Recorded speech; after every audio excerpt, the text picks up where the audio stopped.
Alright guys, as you guys probably can't hear me because the Bluetooth's turned off.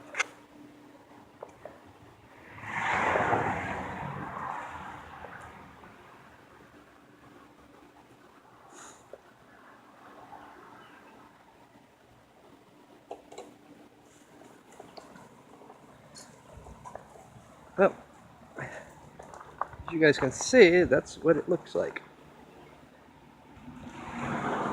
I'm going to do a couple more changes. Need to lower those blocks, those two blocks on either side of the chainsaw down so it runs on the rail.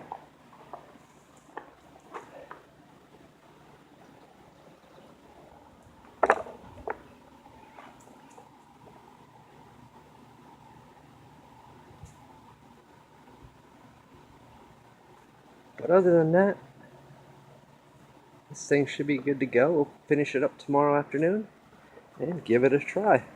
I'm going to get a shower and rest for a bit.